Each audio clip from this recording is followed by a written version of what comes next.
Salut tout le monde, aujourd'hui on se retrouve dans une nouvelle vidéo qui est un sujet super sensible et super important pour moi, c'est les crises d'angoisse. Personne n'en parle, mais moi je l'ai subi depuis à peu près 5 ans, depuis 5 ans.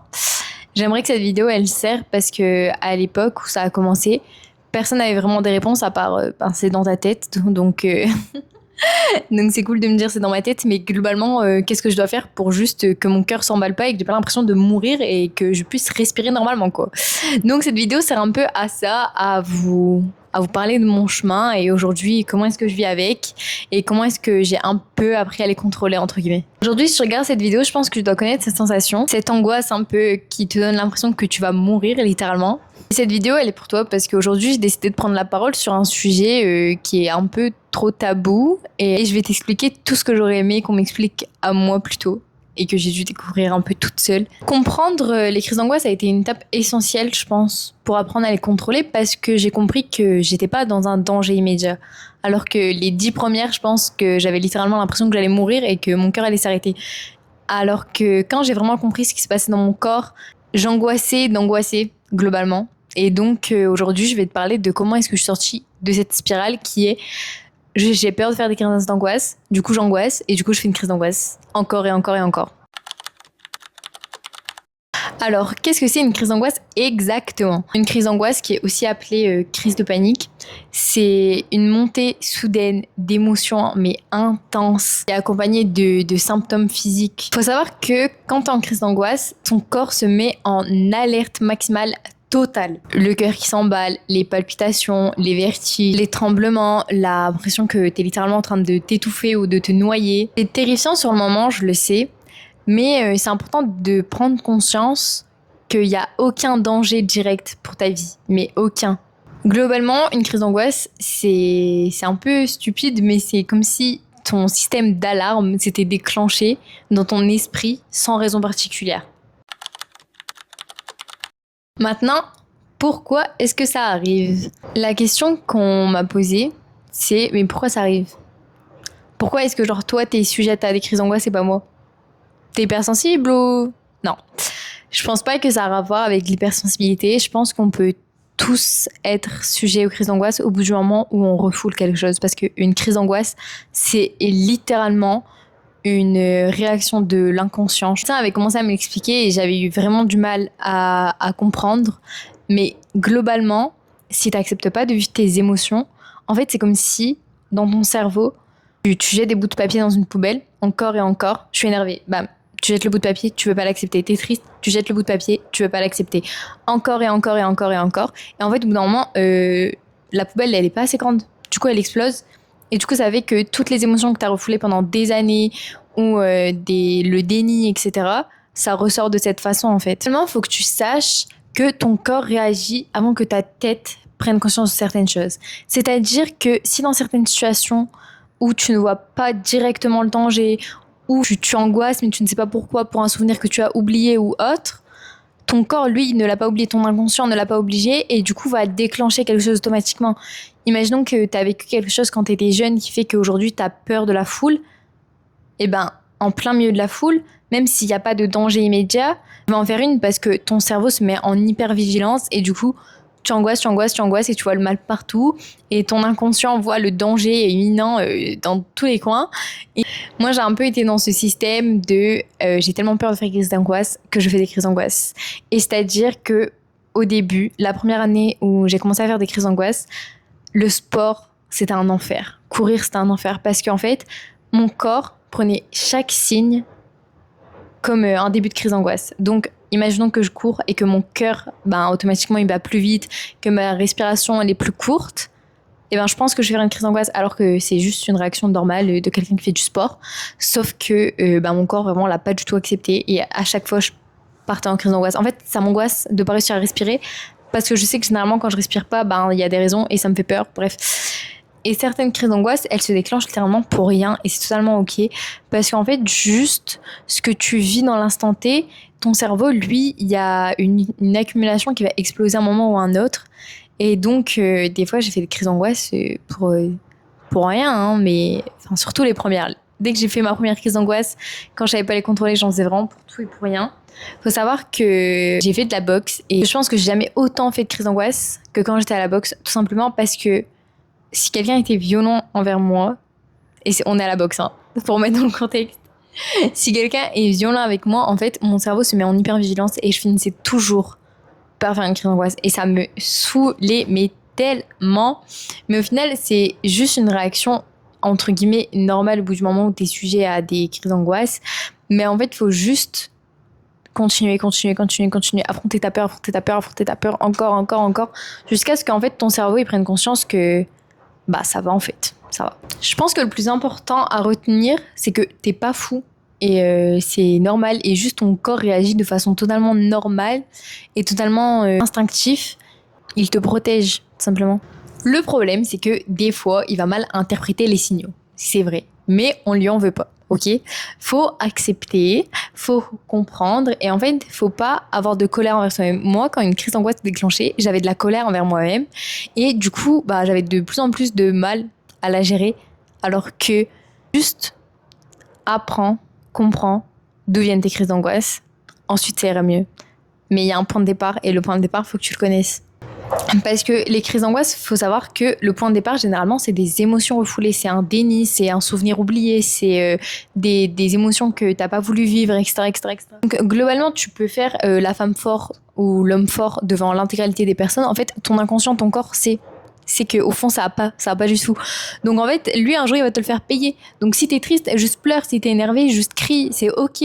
Mais en fait, laisser tes émotions se refouler comme ça dans l'intégralité de ton cerveau et de ton inconscient et te laisser pourrir de cette façon, un jour tu vas exploser. Et une crise d'angoisse, c'est dur, mais c'est pas provoqué de nulle part. Et si tu commences à en faire, il y a beaucoup de choses qui vont revenir à la surface et peut-être que ça va être ton unique façon de craquer. Et je sais qu'à un moment donné, j'avais trouvé un confort dans les crises d'angoisse.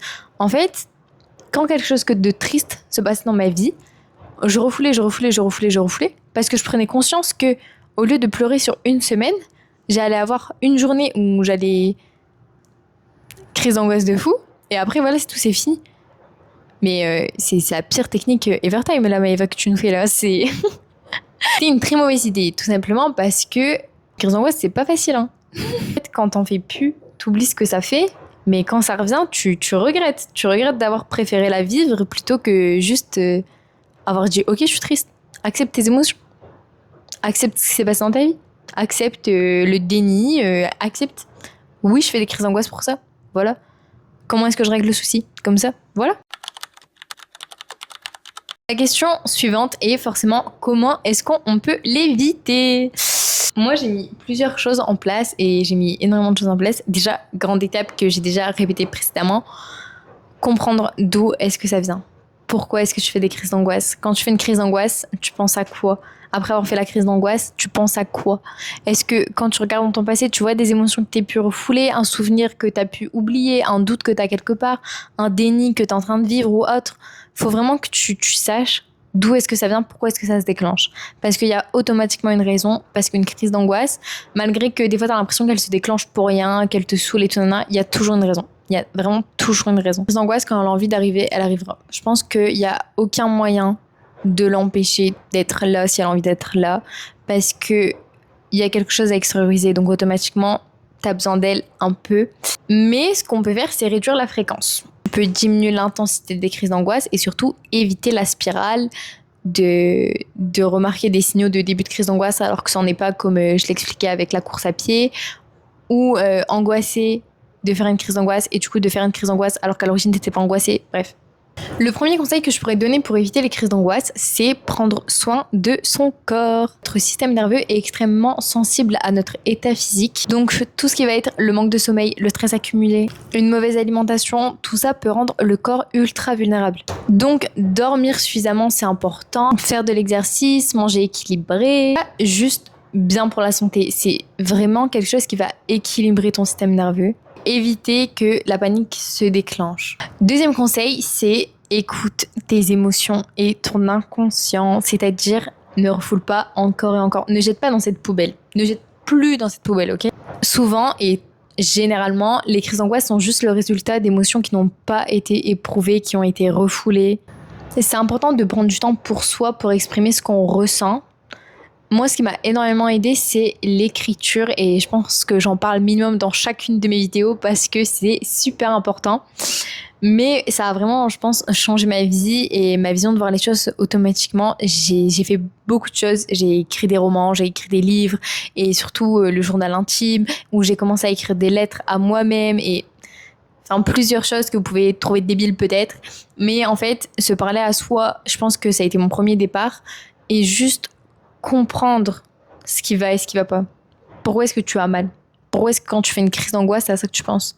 Pourquoi ceci, pourquoi cela, pourquoi ceci, pourquoi cela? C'est super important. Troisième conseil, ce serait arrêter l'hypervigilance. C'est-à-dire que quand ma première crise d'angoisse a débuté, bon, je pense la deuxième, parce que la première, je comprenais pas trop encore que c'était une crise d'angoisse. J'étais en mode, mais what? Qu'est-ce qui m'arrive?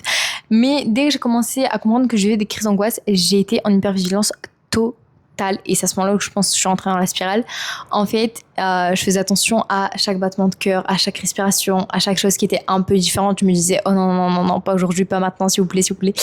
Mais au final, c'est pas forcément une crise d'angoisse qui est en train de se débuter. Ton cœur peut changer de rythme pour n'importe quelle raison. Ta respiration, c'est pareil pour n'importe quelle raison. Et même quand t'as peur, ça veut pas forcément dire que tu vas partir en crise d'angoisse. Je pense que la clé, c'est juste accepter que certaines sensations physiques peuvent être là sans forcément que ce soit un danger immédiat et juste vivre avec et dire ok, il se passe ça, ok. Par exemple, à chaque fois que ton cœur va rater un battement ou que ta respiration va changer ou même que tu peux commencer à trembler ou autre, ok, mon corps réagit, mais pour l'instant je suis pas en danger et je ne vais sûrement pas être en danger. Et répète-toi que tu n'es pas en danger, ça va aller. Quatrième conseil, sache que moi, quand on m'en a parlé, c'est un peu les sujets tabous. Non, t'es pas une hippie si tu fais ça, ok. Mais yoga, méditation, c'est important. C'est très important. Méditation surtout. Je vous reconseille l'application Petit Bambou. En fait, la méditation, le yoga ou la marche en pleine nature, ça met ton corps en confiance et ça lui dit ok, tout va bien. En fait, ça apaise ton corps, ça apaise ton système nerveux et du coup, ça te met plus en confiance et tu peux plus facilement prendre du pouvoir sur toi-même et être épanoui dans ton corps et donc tout va bien quoi. Après je tiens à dire que tout ce que je vais vous dire c'est pas forcément un système miracle, que ça fait quand même 5 ans et que la dernière fois que j'ai fait une crise d'angoisse c'était à peu près il y a 6 mois je pense. Ouais, c'était il y a 6 mois donc ça remonte quand même hein. Mais j'en fais encore. Bon, là, j'en fais plus en fait. Ça fait quand même 6 mois. Donc peut-être que ça va plus jamais revenir de ma vie. Ça fait 2 ans et demi que j'ai pris le dessus sur mes crises d'angoisse et que je m'en sors globalement. Je pense que la dernière grosse que j'ai vécue du coup il y a 2 ans et demi, je pense que c'est vraiment celle qui a tout changé sur mon mindset et je me suis dit, ok, mais je peux plus me laisser contrôler par mes crises d'angoisse là. Mais il faut que j'aille mieux, il faut que je prenne le dessus, il faut que je comprenne d'où ça vient, pourquoi est-ce que j'arrive plus à respirer, pourquoi est-ce que j'arrive plus à parler, pourquoi est-ce que j'arrive plus à regarder en face de moi en fait, pourquoi? Et du coup, j'ai compris, j'ai essayé d'avancer et j'ai essayé de ressentir l'intégralité de mes émotions quand elles arrivaient parce que je voulais plus vivre ce genre de crise d'angoisse. Et je pense que si tu regardes cette vidéo, c'est que tu veux plus les vivre non plus. Et je le comprends totalement. Et c'est un peu à ça que sert cette vidéo. Moi, j'ai commencé à faire de la méditation. Yoga, c'est vrai que j'en ai jamais fait, mais méditation, j'en ai fait beaucoup. Tout ce qui va être la méditation, la pleine conscience, etc. Je pense que ça a vraiment sauvé une partie de mon âme et de mon cerveau et mon esprit s'est dit, ok, ça va. Cinquième conseil qui est, je pense, l'un des plus importants et qui est à ne pas négliger, à moins que vous n'ayez pas les moyens financiers, mais c'est se faire accompagner. Et en fait, je raconte n'importe quoi. Même si vous n'avez pas les moyens financiers, allez chez votre médecin, essayez de lui en parler. Et puis, je sais pas comment est-ce qu'il est votre médecin, mais moi, le mien, c'est là où tout a commencé. C'est lui qui m'a expliqué d'où est-ce que ça venait, pourquoi est-ce que ça venait. Et aujourd'hui, il connaît toute ma vie parce qu'il m'a littéralement fait une séance de psychologie alors que c'est pas son rôle, quoi. Mais vraiment, faites-vous accompagner, allez voir un psy, allez voir votre médecin, parlez-en, faites autour de vous, essayez de rentrer en contact avec des personnes qui l'ont vécu, qui peuvent vous donner des conseils. Moi, je trouve ça super important parce que quand ça a commencé, j'avais 14 ans, j'étais assez jeune et personne vraiment connaît les crises d'angoisse. Au début, j'en ai pas trop parlé, voire même pas du tout. Sauf que quand elles ont commencé, j'étais au collège. Elles se lançaient en classe ou autre, c'était très dur. Et je me souviens d'une fois où j'ai fait une crise d'angoisse et c'était dans les couloirs du lycée et j'étais accompagnée par une amie qui essayait de m'accompagner à l'infirmerie. Et en fait, mes jambes, elles lâchaient, j'arrivais plus à respirer et j'en suis tellement voulu parce que elle savait pas ce que c'était, elle avait pas conscience et tout le monde comprenait pas et entre guillemets, j'ai fait peur à tout le monde. En résumé, Prends soin de ton corps, écoute tes émotions, suis l'hypervigilance de tes sensations, de ton cœur, de ta respiration et demande de l'aide. Parle-en à tes parents, parle-en à tes amis, parle-en à tes professeurs, parle-en à un professionnel ou autre, mais s'il te plaît, parle-en parce que tu peux pas t'aider tout seul. Tu y arriveras jamais tout seul. Hein. Je te le dis, et c'est pas pour te démoraliser, mais sache-le, tu n'y arriveras jamais tout seul.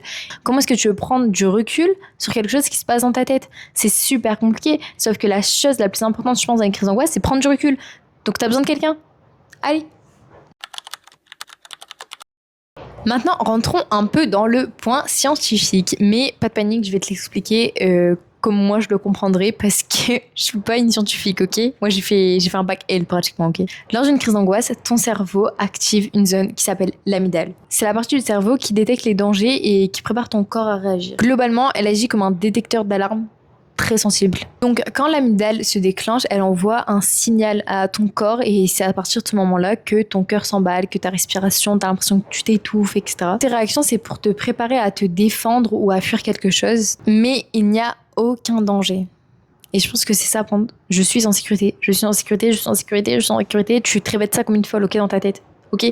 En parallèle, ton cerveau rationnel, le cortex, peut avoir du mal à réagir directement, intervenir immédiatement. C'est vrai que pendant la crise et surtout quand elle est lancée et qu'il est trop tard, t'as du mal à te concentrer, à te calmer et à reprendre le contrôle sur toi-même. La crise est donc une réaction physiologique totalement normale. Juste, ton cerveau pense qu'il y a un danger immédiat alors qu'il n'y en a pas du tout.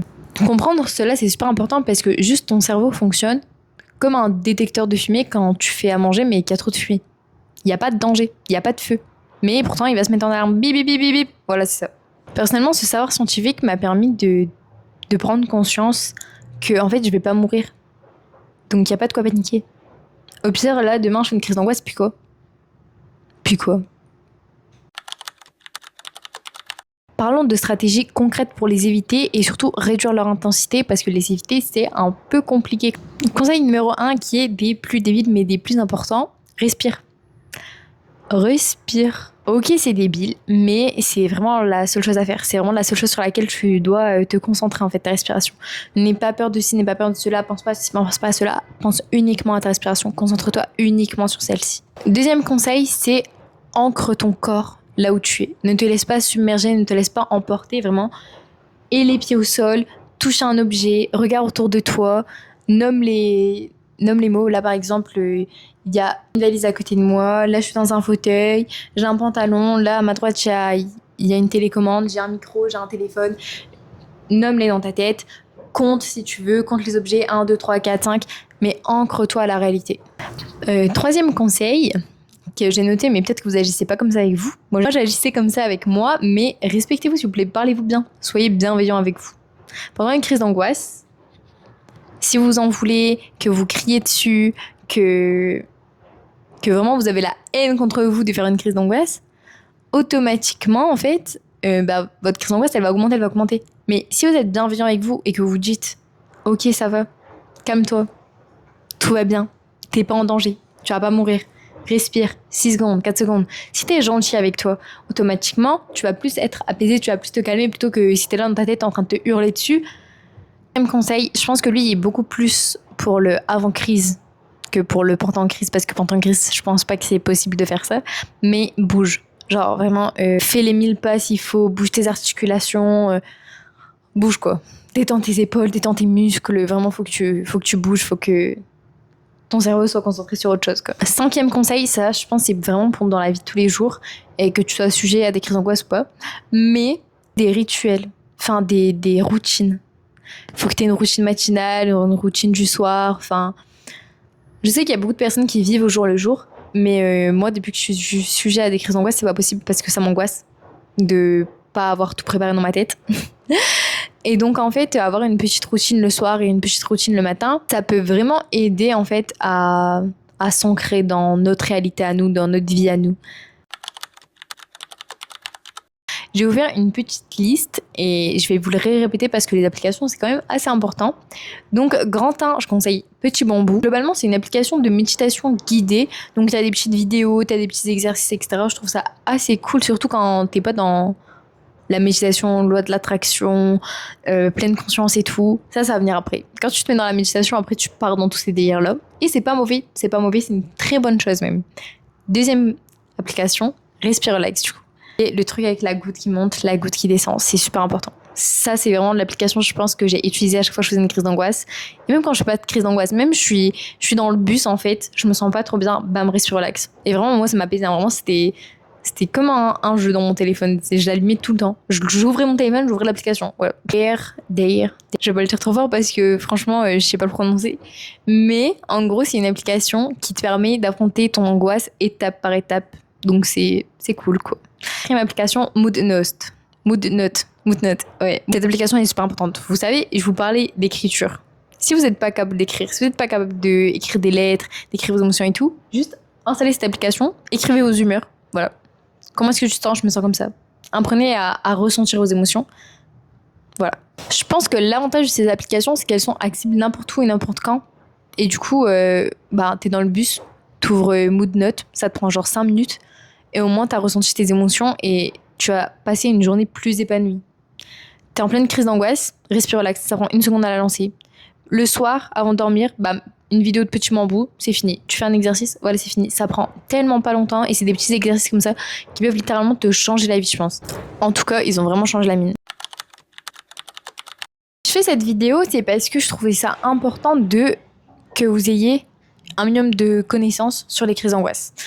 Parce que personnellement, moi, lire et comprendre d'où est-ce que ça vient, pourquoi est-ce que j'en fais, ça m'a permis de reprendre le contrôle sur celle-ci. Le livre qui a changé mon mindset all time, c'est Le corps n'oublie rien. Il est big comme ça, ok, c'est vrai. Mais à l'intérieur, il est incroyable. Il parle des traumatismes globalement, du stress post-traumatique. Ce livre, il est très scientifique. Vraiment, la première fois que je l'ai lu, j'étais en mode what? Tu le lis en très longtemps, hein, parce que déjà qu'il soit big, faut lire plusieurs pages parce que tu les comprends pas. Mais là, en fait, ça va te parler de l'amygdale, du cortex, et tu vas comprendre ton cerveau et comment est-ce qu'il fonctionne. Et en fait, quand il se passe une crise d'angoisse, tu te dis ah ok, là mon amygdale il vient de se lancer. Ok, l'alerte a été propagée. Ok, je commence à trembler. Ok, même la respiration elle se bloque. Ok, mon cœur il palpite. Ok, voilà, c'est tout. Tu comprends ce qui se passe, donc t'es plus tant que ça en danger en fait. Cette vidéo, elle est là pour t'aider à traverser et à comprendre ce que t'es en train de vivre.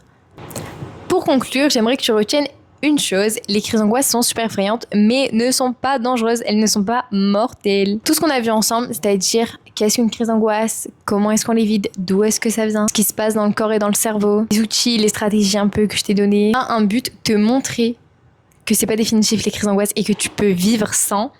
Et je voulais en parler parce qu'aujourd'hui, je suis fière de vous dire que ça fait 6 mois que j'en ai pas fait et que la dernière que j'ai fait, c'était pas une crise d'angoisse de fou, hein, ça allait encore. Du coup, il y a un chemin positif derrière cette période où tu es en train d'enchaîner les crises d'angoisse 1 fois par semaine.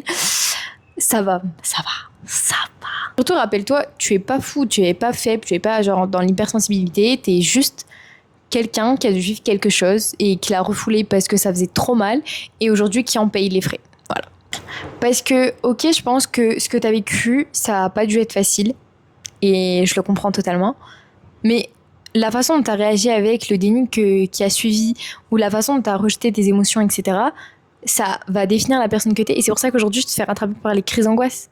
Vis les émotions, accepte ce que tu as vécu. Que oui, c'était pas de ta faute, mais aujourd'hui, la façon dont tu en réagis, c'est ta responsabilité.